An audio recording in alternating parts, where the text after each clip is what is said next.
The Palace of Prime was the most beautiful building in the known galaxy. Its walls were made of white stone that glowed softly in the light of 3 moons. Its towers reached so high that clouds passed between them. 1,000 servants worked inside its halls, and 1,000 guards protected its gates.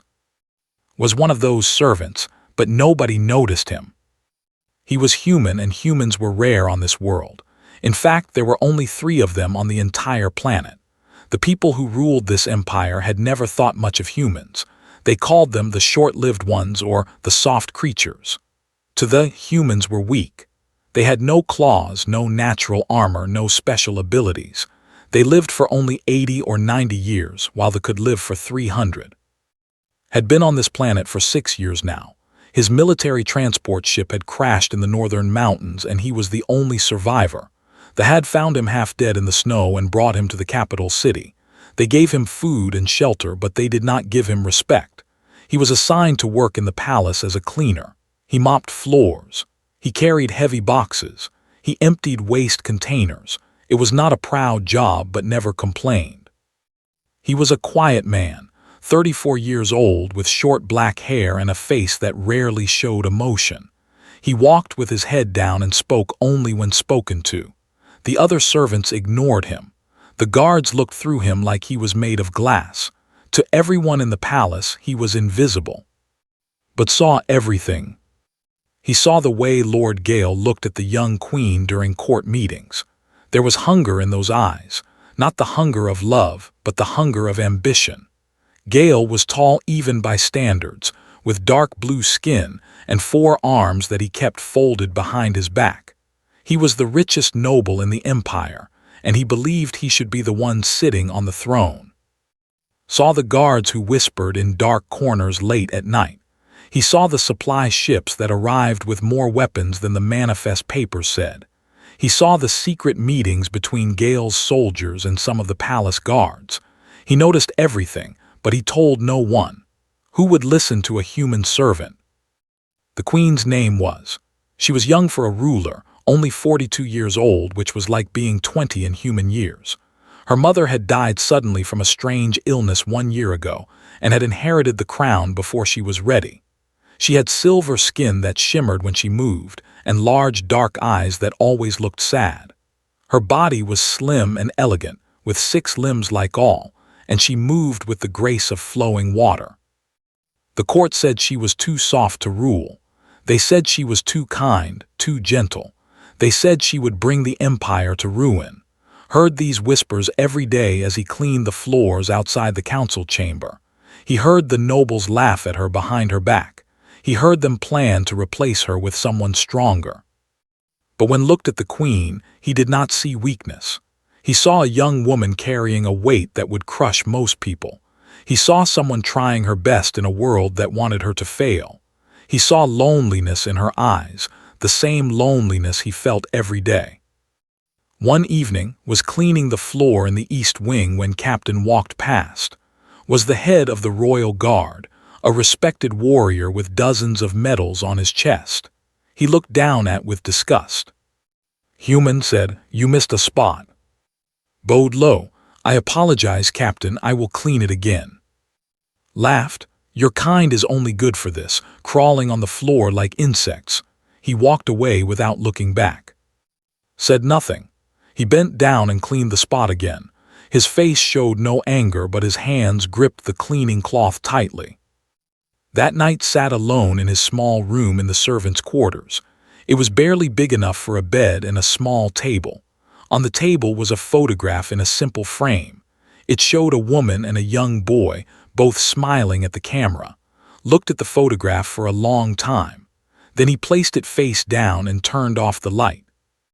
The next morning was carrying supplies through the garden when he heard a voice. "You are the human." He turned and saw Queen standing alone among the flowers. She wore simple white robes, and her silver skin caught the morning light. Immediately dropped to his knees and pressed his forehead to the ground. "Your Majesty," he said, "forgive me, I did not know you were here." "Rise," she said, her voice was soft but curious.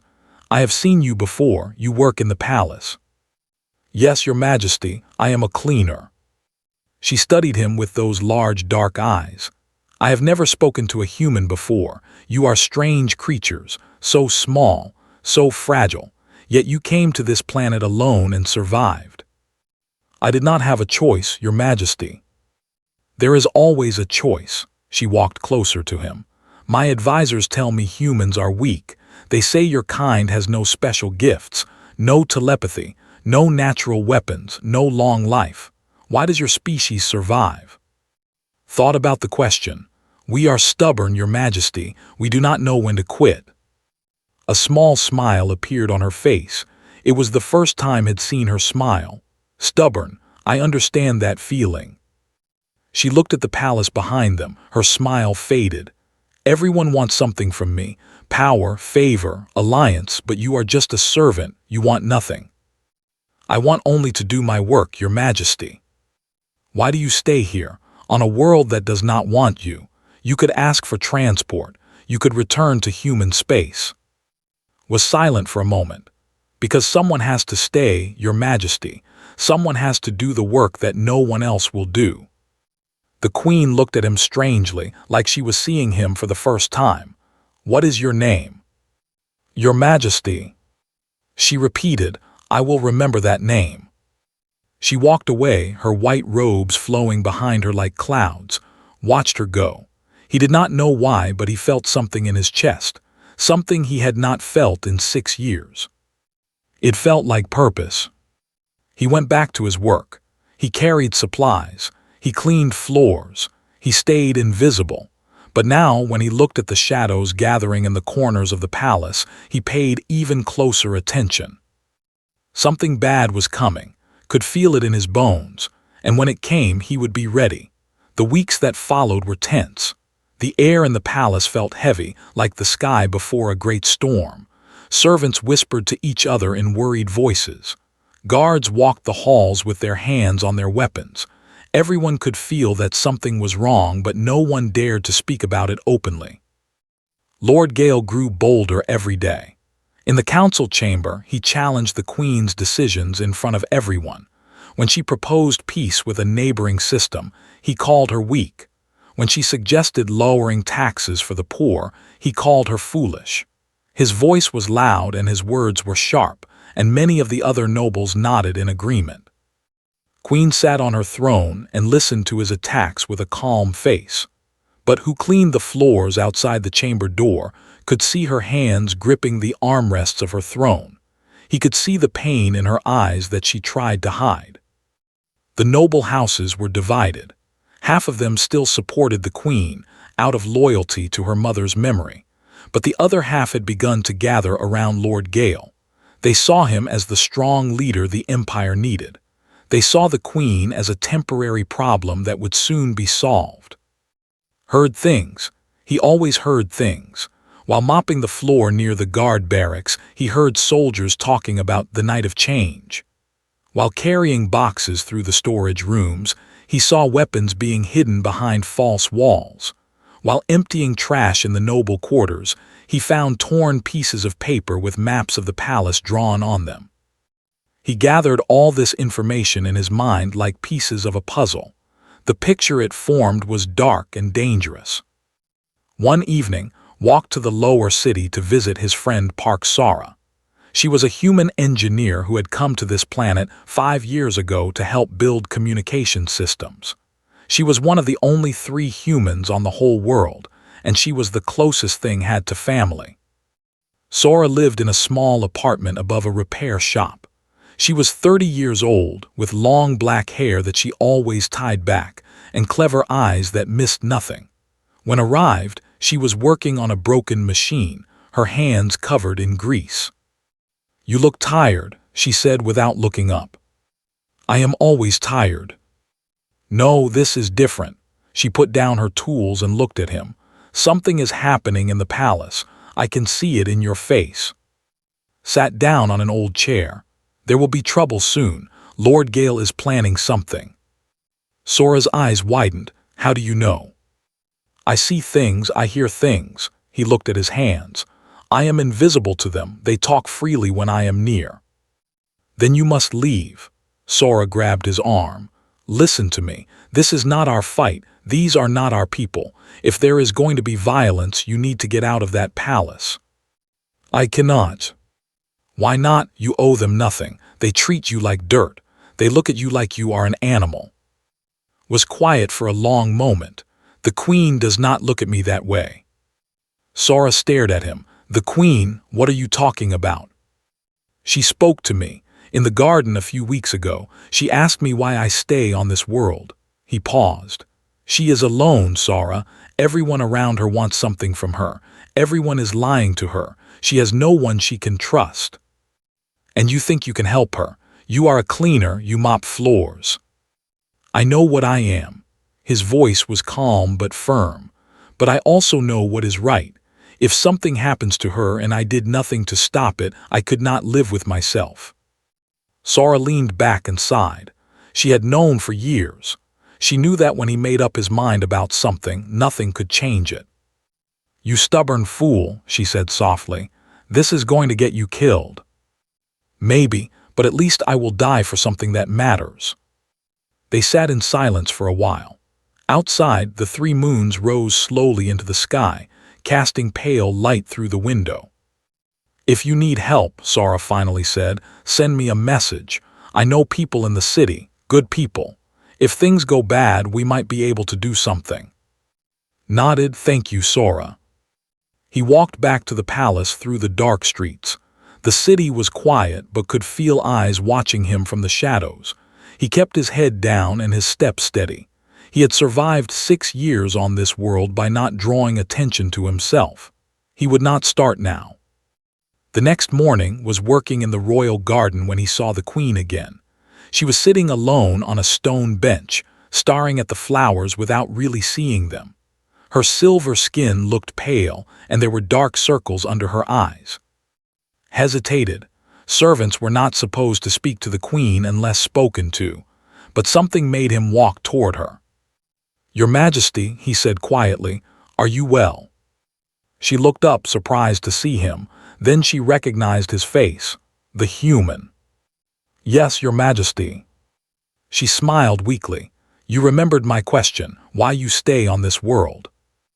I remember everything you said, Your Majesty. Looked at him with tired eyes. They want to take my crown, Lord Gale and his followers. They think I am too weak to rule. Said nothing, he just listened. Perhaps they are right, she continued. My mother was strong. She could command a room with just her presence. When she spoke, armies moved, but I am not her. I do not have her fire. Your Majesty, said carefully, strength is not always loud. Sometimes the strongest people are the ones who carry heavy burdens in silence.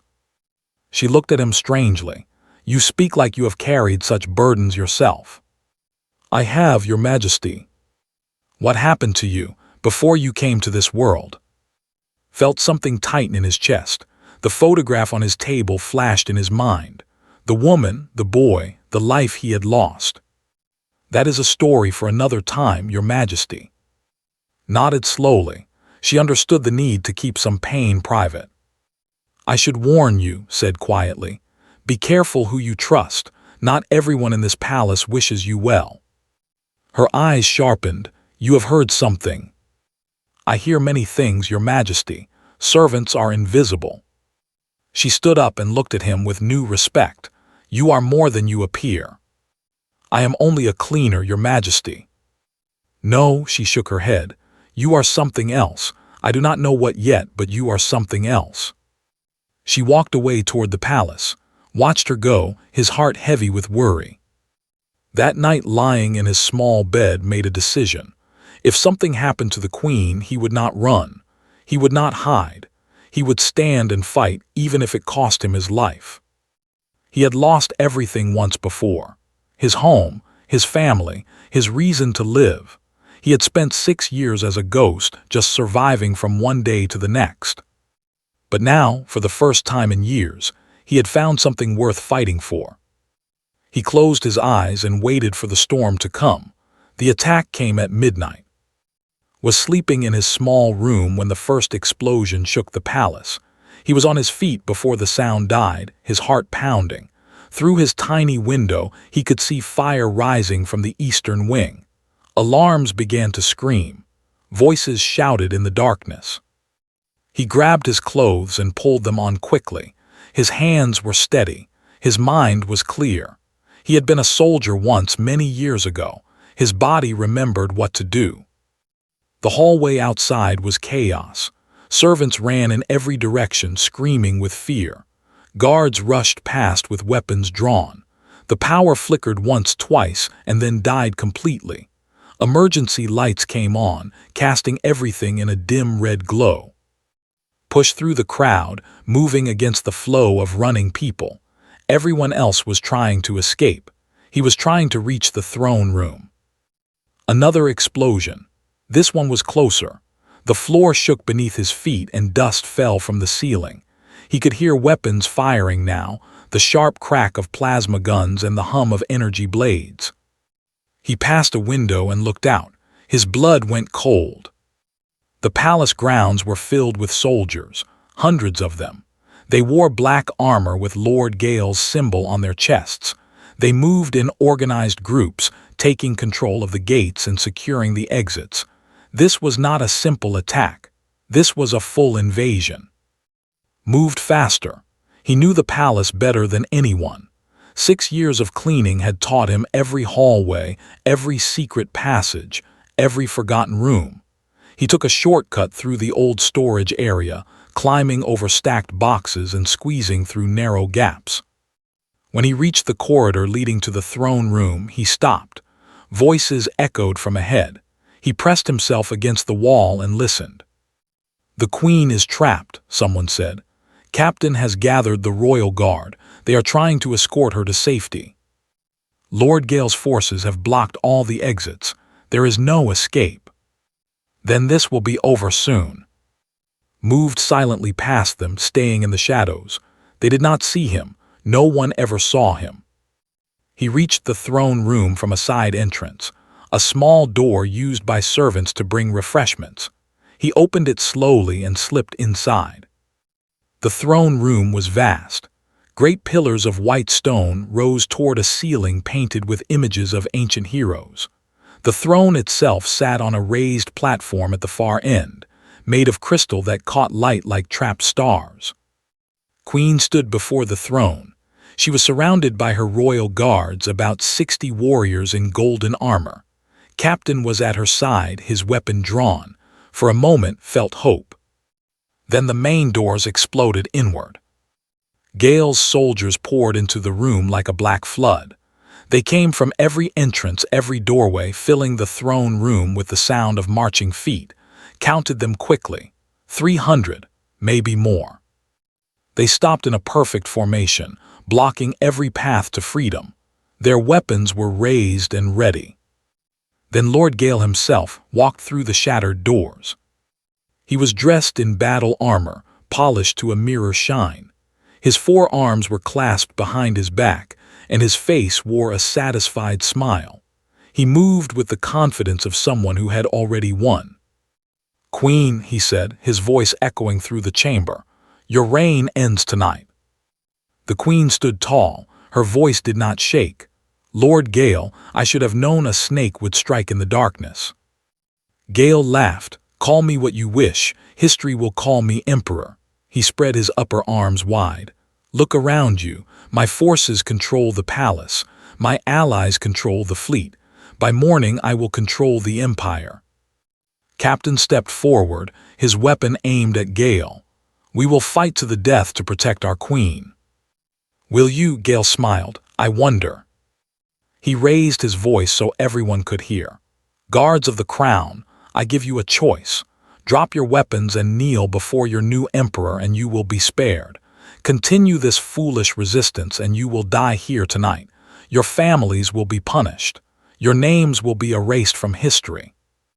Silence fell over the throne room. The guards looked at each other. Fear showed in their eyes. "Think carefully," Gale continued. "You are 60 against 300. There is no rescue coming, no hope of victory. All you can do is choose how you die." Watched from the shadows near the servant door. He could see the guards wavering. He could see their courage melting like ice in the sun. One guard lowered his weapon, then another, then another. Captain turned to his men with desperation in his voice. "What are you doing? Stand firm," we swore an oath. But more guards were dropping their weapons now. The sound of metal hitting the floor rang through the chamber like a death bell. And then Captain, the head of the Royal Guard, the warrior with dozens of medals on his chest, slowly bent his knee and bowed his head to Lord Gale. "Forgive me," he whispered, "I have a family." Queen stared at him. The betrayal on her face was painful to see. "You were my mother's most trusted warrior." "Your mother is dead," said without looking up, "and soon you will join her." One by one, every guard in the room dropped to their knees. 60 warriors, 60 sworn protectors, all of them kneeling to the man who had come to murder their queen. Stood alone on the platform, surrounded by traitors and enemies. Her silver skin had gone pale, her hands trembled at her sides, but she did not kneel, she did not beg. "So this is how it ends," she said quietly, "betrayed by everyone." Gale walked toward her, drawing a long blade from his belt. "Not quite everyone. There might be a few loyal servants hiding somewhere, but they cannot help you now." He raised the blade. And then a voice cut through the silence. "Stop." Everyone turned to look at the small servant door on the side of the throne room. Stepped out of the shadows. He was still wearing his servant clothes. He had no armor. He had no weapons except a metal cleaning rod he had grabbed from a supply closet. He looked small and weak compared to the armored soldiers around him.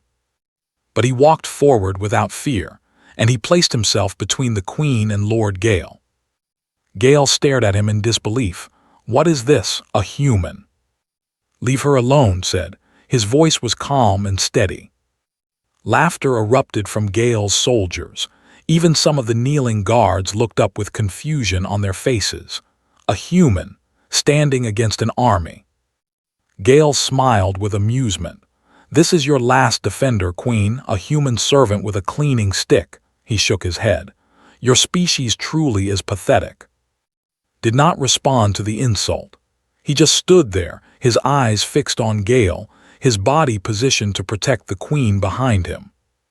"Move aside, little creature," Gale said. "This does not concern you."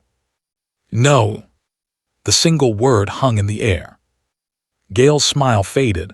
"I said move." Shifted his weight slightly. His grip on the metal rod tightened. "You will have to make me." For a long moment, no one moved. The throne room was completely silent. Even the kneeling guards held their breath. Then Gale waved his hand and the first soldier attacked. The soldier charged with his energy blade raised high. He was fast, faster than any human could be. They were born warriors, their reflexes sharpened by millions of years of evolution. But was not trying to match his speed. He was reading his movement. The soldier swung down, stepped to the side at the last moment, letting the blade pass within inches of his body. Before the soldier could recover, drove the metal rod into his knee joint. The sound of cracking bone echoed through the silent throne room. The soldier screamed and fell. Nobody moved. The room was frozen in shock. Gale's eyes narrowed. Lucky strike, kill him. 2 more soldiers rushed forward, moved between them like water flowing through rocks. He ducked under the first swing and slammed his rod into the attacker's throat. The soldier gasped and collapsed, unable to breathe. The second soldier tried to grab him from behind, dropped low, spun, and swept the soldier's legs out from under him. Before the soldier hit the ground, brought the rod down on his head with brutal force. 3 soldiers down in less than 10 seconds. The throne room erupted in murmurs. The watching soldiers shifted nervously. They had expected to kill a weak human with a single blow. They had not expected this. Queen stared at back. She had seen warriors fight her whole life. She had watched the greatest champions of her empire in combat, but she had never seen anything like this. There was no grace in his movements, no elegance. He fought like a cornered animal, all brutal efficiency and desperate violence. "What are you waiting for?" Gale shouted at his soldiers. "He is one human, attack." 5 soldiers charged at once, did not retreat. He moved forward to meet them. The first soldier thrust his blade at its chest, twisted his body and let the blade slice past him, leaving a shallow cut on his ribs. He ignored the pain. In the same motion, he brought his rod up under the soldier's chin, snapping his head back. The soldier crumpled. The second soldier swung its head, blocked with his rod, the impact sending shockwaves up his arms. Before the soldier could pull back for another swing, stepped forward and drove his elbow into the soldier's face. Bone crunched. Blood sprayed. 3 more soldiers came from different angles, could not block them all. A blade cut across his back, leaving a burning line of pain. Another blade caught his leg, opening a deep wound. He stumbled but did not fall. He grabbed the nearest soldier by the arm, pulled him close, and used him as a shield against the others. Then he drove his rod into the soldier's side between the gaps in his armor.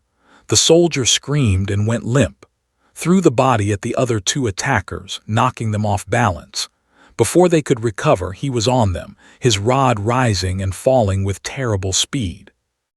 8 soldiers down, was bleeding from a dozen wounds, but he was still standing. The watching army had gone quiet.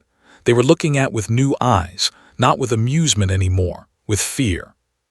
Captain, still kneeling on the floor, stared at the human with his mouth open.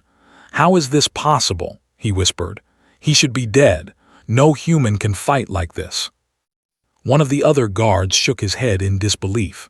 "I have heard stories about humans, about their endurance, about their refusal to die. I thought they were myths." Gale's face had turned dark with anger. This human was making a fool of him. This weak, short-lived creature was embarrassing him in front of his entire army. "Send 10 more," he commanded. 10 soldiers moved forward, spreading out in a circle around. They were more careful now. They had seen what happened to the others. They approached slowly, looking for an opening. His breath came in ragged gasps. Blood dripped from his wounds onto the white floor. His body screamed for rest. But he pushed the pain aside, pushed the exhaustion away. He had learned to do this long ago, in a different war on a different world. The first soldier attacked, then the second, then all of them at once. What followed was not a fight, it was a storm of violence. Moved through the soldiers like fire through dry grass. He broke arms, he shattered knees, he crushed throats. Every movement was efficient. Every strike was meant to cause maximum damage. He took wounds with every exchange, cuts and burns and impacts that would have stopped any normal person. But he did not stop. Queen watched in horrified amazement. She could see his body failing, see the blood flowing from dozens of wounds. But his eyes never changed. They remained calm, focused, absolutely determined. "Why?" she whispered. "Why would you do this for me?" Did not hear her. He was lost in the battle, his mind empty of everything except the next attack, the next block, the next strike. Another soldier fell, then another. The circle around was littered with bodies now, groaning and crying in pain. The white floor had turned red with blood, both and human. Finally, the last of the 10 soldiers went down. His arm bent at an impossible angle. Stood in the center of the carnage, swaying on his feet. His left arm hung uselessly at his side, broken in at least 2 places. Deep gashes covered his chest and back. One eye was swollen almost shut from a blow he had taken to the face. But he was still standing, still holding his metal rod, still positioned between the queen and her enemies. The throne room was absolutely silent. 300 soldiers stared at this broken human with something that looked like terror. Gale himself had taken a step back. For the first time that night, doubt flickered across his face. "What are you?" he demanded. Spat blood onto the floor. When he spoke, his voice was rough and tired but steady. "I am human. You should be dead. No creature can take that much punishment and survive." allowed himself a small, painful smile. "We are stubborn. We do not know when to quit." He turned his head slightly, just enough to speak to the queen behind him without taking his eyes off the enemy. "Stay behind me, your majesty." Felt tears burning in her eyes. "You are dying, you have to stop." "I cannot stop, your majesty, not while you are in danger." Gale's shock was turning back to anger. He drew his own blade, a magnificent weapon made of crystal that hummed with deadly energy. "Enough of this," he growled. "I will kill him myself." He stepped forward, past his soldiers, past the bodies of the fallen. His 4 arms spread wide, and his blade caught the dim light like a piece of captured lightning. Raised his metal rod. It was bent and dented now, covered in blood. It looked pitiful compared to Gale's weapon. But did not back down. He did not run. He simply shifted his weight forward, ready to meet the attack. In that moment, looking at this broken human who refused to fall, Queen understood something important. Strength was not about size or power or special abilities. Strength was about choice. It was about standing up when everything told you to stay down. It was about fighting when there was no hope of winning. She had spent her whole life thinking she was weak. But here was a human, smaller and frailer than anyone in the room, teaching her what true strength looked like. Gale charged, stood his ground. And the real fight began. Gale moved like thunder. His 4 arms became a blur of motion, each one striking from a different angle. His crystal blade sang through the air, leaving trails of light in its wake. Blocked the first strike with his metal rod. The impact nearly tore the weapon from his hands. He ducked under the second strike and felt the blade pass over his head, so close it cut some of his hair. The third strike came from below and twisted away at the last moment, feeling the blade slice across his hip. He tried to counterattack, swinging his rod at Gale's head, but one of Gale's other arms caught the rod and held it firm. The Lord was impossibly strong, could not pull his weapon free. Gale smiled and drove his knee into his stomach. The air rushed out of his lungs. Before he could recover, Gale's free hand smashed into his jaw, sending him spinning to the floor. "Is this your champion, Queen?" Gale laughed. "A creature that falls from a single blow." But was already rising. He pushed himself up with his one good arm, spitting blood onto the floor. His legs shook beneath him, but they held. Gale's smile faded slightly. "You do not know when to stop." "No," agreed, "I do not." He charged at Gale again. This time he did not try to match strength with strength. He moved low and fast, aiming for Gale's legs. Gale swept his blade down but rolled under it and came up behind him. He swung his rod at the back of Gale's knee with all his remaining strength. The blow connected. Gale stumbled, genuine surprise on his face. No one had landed a hit on him in years. Pressed the attack. He was faster than Gale had expected, more aggressive. Every opening Gale left, no matter how small, tried to exploit. The rod struck Gale's ribs, his arm, the side of his head. None of the blows were enough to stop him. Gale's armor absorbed most of the impact, and his body was stronger than any human's. But the attacks were annoying him, distracting him, making him angry. "Stand still and die," Gale roared. He swung his blade in a wide arc. Could not dodge this one. The blade caught him across the chest, cutting deep. He cried out and staggered backward, blood flowing freely from the wound. Gale did not give him time to recover. He attacked again and again, driving back toward the platform where the Queen stood. Each strike took something from, a piece of his strength, a measure of his blood, but did not fall. The watching soldiers murmured among themselves. They had never seen anything like this. The human should have been dead 10 times over by now, yet he kept fighting. He kept standing. It was unnatural. It was impossible. But it was happening right in front of their eyes. Time seemed to stretch. Minutes felt like hours. Gale landed blow after blow and took each one and somehow stayed on his feet. His body was failing now, moving slower, responding weaker. but his eyes never changed. They remained fixed on his enemy with absolute focus. Queen watched from the platform, her hands pressed against her chest. She could not look away. This human was dying for her, a creature she had barely spoken to, a servant who cleaned floors. He was sacrificing everything, and she did not understand why. "Please stop," she whispered. "Please, you must stop. You do not owe me this." Heard her this time. He turned his head slightly, and their eyes met. "I'm not doing this because I owe you, Your Majesty." His voice was barely a whisper. "I am doing this because it is right." Gale used the distraction to attack. His blade plunged towards heart. Moved at the last moment. The blade missed his heart but drove deep into his shoulder. He screamed, the sound torn from somewhere deep inside him. Pain exploded through his body, white-hot and overwhelming. But even in his agony, he acted. His good hand came up and grabbed Gale's wrist. He held on with strength that surprised them both. Gale tried to pull the blade free. He could not. His grip was like iron.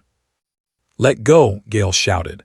He punched with his free hands once, twice, 3 times. Blood flew from his nose and mouth, but did not release his grip. "Let go, you stubborn animal." Looked up at him with eyes that had no fear, no hesitation, just calm acceptance. "No." He pulled the blade deeper into his own shoulder, dragging Gale closer. Then, with the last of his strength, he brought his metal rod up and smashed it into Gale's face. The Lord's head snapped back. He released the blade and stumbled away, his hands going to his broken nose. Dark blue blood poured between his fingers. Fell to his knees. The blade was still in his shoulder. He did not have the strength to pull it out. He did not have the strength to stand. But he positioned himself between Gale and the Queen, even on his knees. The throne room was silent. Every eye was on the human. He was broken. His body was covered in wounds. His arm was useless. His blood formed a pool around him on the floor. By every measure, he was defeated. But he was still there, still blocking the path to the Queen, still refusing to give up. Gale wiped the blood from his face and stared with something new in his eyes. It was not anger anymore. It was not even hate. It was respect. "Why?" Gale asked. His voice was quiet now, almost confused. "Why do you fight? You cannot win. You must know that, so why?" His vision was fading at the edges. The world was becoming dark and distant, but he found the strength to answer. Because she needed someone to believe in her. He looked back at the Queen. Her face was wet with tears. Everyone else abandoned her. Everyone else ran away, but I will not run. I will never run. He turned back to Gale. "You can kill me, but you will have to do it yourself, and you will have to look into my eyes while you do it. You will have to remember this moment for the rest of your life. The moment you killed an unarmed man who was just trying to protect someone he believed in." Gale stood frozen. His hand went to his second blade. He could end this now. One strike, one simple motion, the human could not stop him. But he hesitated. Around him, his soldiers were watching. They had seen everything. They had seen a single human stand against an army. They had seen him refuse to fall. And now they were waiting to see what their leader would do. If Gale killed this man, he would win. But he would also prove that everything the human had said was true. He would prove that he was the kind of person who murdered helpless defenders. He would prove that he had no honor. The moment stretched. The throne room held its breath. And then in the distance they heard it, explosions, weapons fire, shouting. The loyalists had arrived. The sounds of battle echoed through the palace corridors. The distant thunder of explosions grew closer. Shouts and screams mixed with the crack of energy weapons. Gale's head snapped toward the main doors. What is happening? One of his officers rushed to a communication device built into the wall. His face went pale as he listened. "My lord, there is an attack from outside. Loyalist forces. They are breaking through the eastern gate." "Impossible. My men control all the entrances." The attack came from the city itself, my lord. Civilians, workers, engineers, they organized while we were focused on the palace. The officer's voice shook. A human is leading them, a woman. Gale's eyes widened. He looked down at still kneeling on the bloody floor. More of your kind. Allowed himself a weak smile. I told you we are stubborn. Sara, his friend, had done what she promised. She had found help. She had organized the people who still believed in the Queen. While had bought time in the throne room, she had raised an army in the streets. Gale's face twisted with fury. His careful plan was falling apart. He had expected an easy victory, a quick seizure of power. He had not expected resistance. He had certainly not expected resistance organized by humans. He turned back to, drawing his second blade. I will kill you first, then I will deal with your friends. He raised the blade high. Did not look away, he did not close his eyes. He stared up at his death with calm acceptance. He had done everything he could. He had bought enough time. Whatever happened next was out of his hands. But before Gale could strike, a voice rang out across the throne room. If you kill him, I will never stop fighting you. Queen had stepped forward. She stood at the edge of the platform, her silver skin glowing with inner light. Her eyes were red from tears, but her voice was strong. You want my throne, take it. You want my crown, it is yours. But if you kill this man, I swear on my mother's grave that I will spend every moment of my life working to destroy you. I will escape. I will gather allies. I will turn every corner of this empire against you. You will never know peace. Gale hesitated. The Queen had never spoken like this before. There was fire in her words, a strength that had not been there before. He is just a servant, Gale said. A human, why do you care? He is the only person in this room who has shown true loyalty.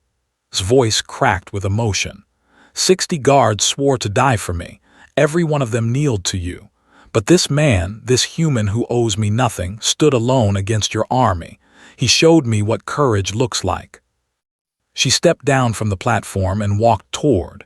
Gale's soldiers moved to stop her, but Gale waved them back. He wanted to see what she would do. Kneeled beside. Gently she took his broken body in her arms. He was barely conscious now, his breath coming in shallow gasps. You should not have done this, she whispered. You should have run. Looked up at her through swollen eyes. Could not run, you needed someone. I am not worth dying for. Yes, you are. His voice was fatting. You just do not know it yet. Held him. Tears fell from her eyes onto his bloody face. The sounds of battle grew louder. The throne room doors shook as something heavy slammed against them from outside. Gale's soldiers formed defensive positions, their weapons raised. We need to leave, my lord, one of his officers said urgently. The loyalists are breaking through. Gale looked around the throne room. His perfect plan had crumbled. He had hundreds of soldiers, but they were trapped. The loyalists were attacking from outside. His enemy was inside, surrounded but defiant. And in the middle of it all, a human servant had become a symbol of resistance that would haunt him forever. He should kill them both, the Queen and the human, end it now and deal with the consequences later. But his soldiers were watching. They had seen the human stand. They had heard the Queen's words. If he murdered them both in cold blood after everything that had happened, his own men might turn against him. This is not over, he said through clenched teeth.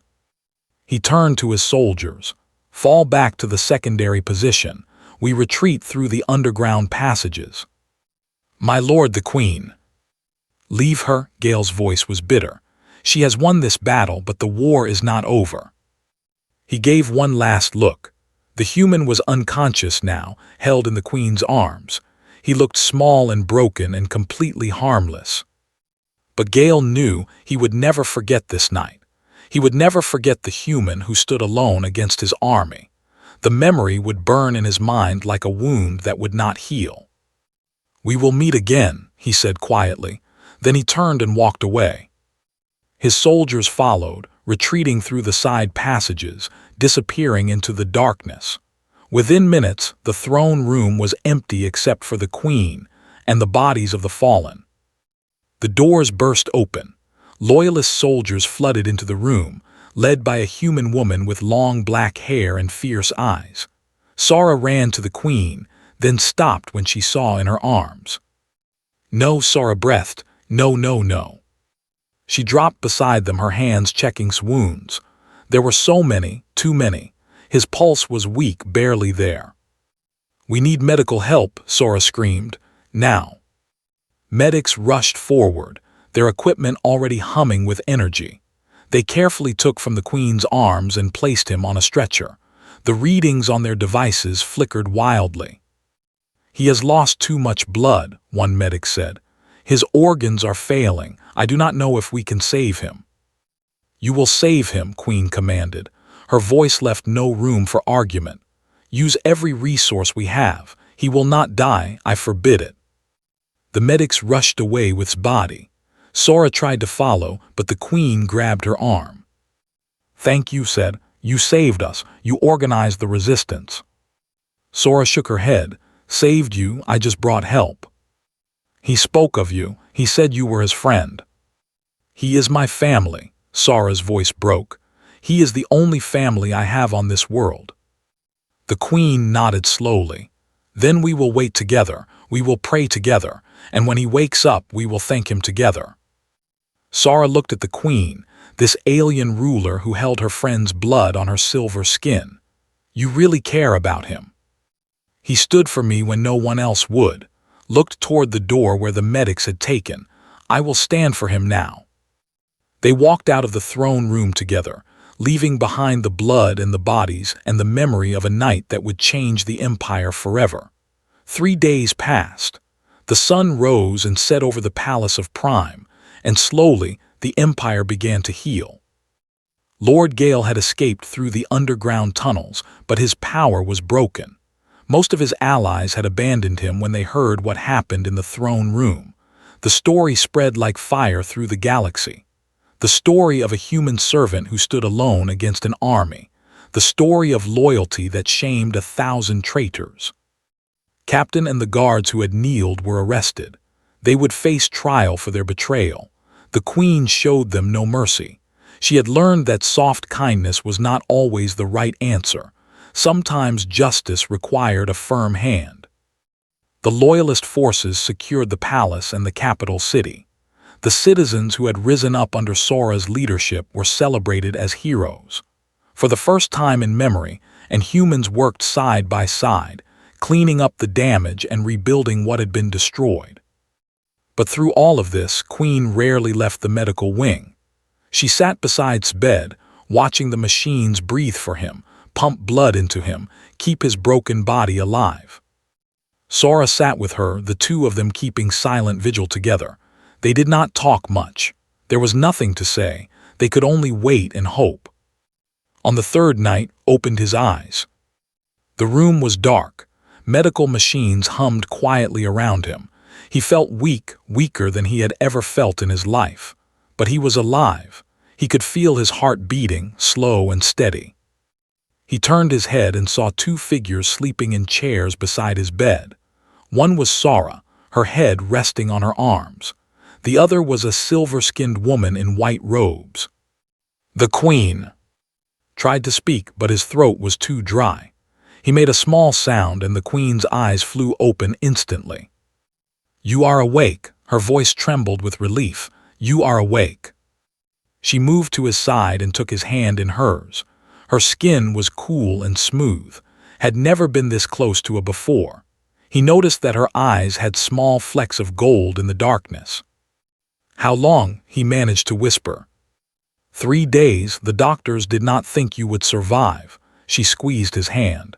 "But I told them you were stubborn." Felt a weak smile form on his cracked lips. "I am." Sara woke at the sound of their voices. When she saw his open eyes, she burst into tears. She grabbed his other hand and held it tight. "You idiot," she sobbed. "You absolute idiot. I told you to leave the palace." "I could not," looked at the queen. I had somewhere I needed to be. The next few days were a blur of recovery. Medicine was advanced, far beyond anything humans had developed. They regrew his damaged tissue, repaired his broken bones, healed wounds that should have been fatal. Within a week was able to sit up. Within 2 weeks he could walk. During his recovery, the Queen visited him every day. They talked about many things: the Empire, the future, the past. Slowly, piece by piece, told her about his life before he came to this world. He told her about his wife, who had died in a shuttle accident 7 years ago. He told her about his son, who had been on the same shuttle. He told her about how he had joined the military after that, hopping to find a purpose for his empty life. He told her about the transport crash that stranded him on Prime. "I spent 6 years running from my grief," he said one evening, "cleaning floors and hiding from everyone. I thought if I stayed invisible, the pain would go away." "Did it?" the Queen asked softly. "No, it just grew quieter. Then I saw you in the garden that day. I saw someone else carrying a heavy burden alone, and I thought maybe I could help. Maybe that could give me a reason to keep going." Was silent for a long moment, then she spoke. "You did help more than you know." She looked out the window at the stars. "All my life people told me I was weak, not a true leader. I believed them. But when I saw you stand against Gale's army, I understood something." She turned to face him. "Strength is not about winning every fight. It is about standing up even when you know you cannot win. It is about choosing to do the right thing even when it costs you everything. You learned that from watching me get beaten half to death." She laughed, a bright sound that had never heard from her before. "I suppose I did." 1 month after the attack, Queen called a grand assembly in the throne room. Nobles, officials, and citizens gathered to hear her speak. The room was repaired now, the blood cleaned away, the damage fixed. But the memory of that night hung in the air like a ghost. Sora stood in the crowd, nervously watching. Stood beside the throne, dressed in simple clothes, uncertain why the Queen had asked him to be there. Rose and addressed her people. "1 month ago this palace was attacked. Our guards betrayed us. Our nobles abandoned us. I stood alone in this very room, surrounded by enemies." She paused, letting the weight of her words sink in. "But I was not alone. One being stayed. One servant, a human, stood between me and death. He fought an army with nothing but a cleaning rod and a heart full of courage. He nearly died protecting a queen he had barely spoken to." She turned to, "Please step forward." Walked to the center of the room, his legs still slightly weak. Every eye was on him. "By royal decree," the Queen announced, "I name as royal guardian. He will serve as my personal protector and advisor. He is the first human to hold this honor in the history of our empire." The crowd murmured in surprise. A human, in the highest position of trust. But then slowly the applause began. First from Sora, clapping fiercely. Then from others who had heard the story. Then from more and more, until the entire throne room thundered with approval. Stood in the center of it all, overwhelmed. He had never wanted recognition. He had only done what he felt was right. The Queen walked to him and placed a medal around his neck. It was the symbol of her house, worked in silver and crystal. "Thank you," she said quietly, so only he could hear. "For standing, for staying, for teaching me to be strong." Looked at her, this young queen who had grown so much in just 1 month. "Thank you for giving me something to stand for." Later that night, stood alone on a palace balcony, looking up at the stars. Sora found him there, and they stood together in comfortable silence. "So," Sora finally said, "Royal Guardian, that is quite a promotion from floor cleaner." Laughed softly, "I still do not know what I am doing." "You never do, that is what makes you so annoying." She put her hand on his shoulder. "Are you happy? Is this what you want?" Thought about the question. He thought about his wife and son, the family he had lost. He thought about the years of emptiness that had followed. He thought about the Queen and the future they would build together. "I do not know if I am happy," he said honestly, "but I have purpose again. I have something to protect, and that is enough." Sora nodded. "Then I am glad." They stood together and watched the moons rise over Prime. Behind them, in the palace, the Queen was beginning to change the Empire. New alliances were being formed. New relationships between and humans were being built. It had started with one man who refused to run, one human who stood when everyone else fell. And from that single act of courage, a new future was being born. Did not know what that future would bring. He did not know if Lord Gale would return or what challenges lay ahead. But he knew one thing for certain. Whatever came, he would stand. He would fight. He would protect. Because that was what humans did. They stayed.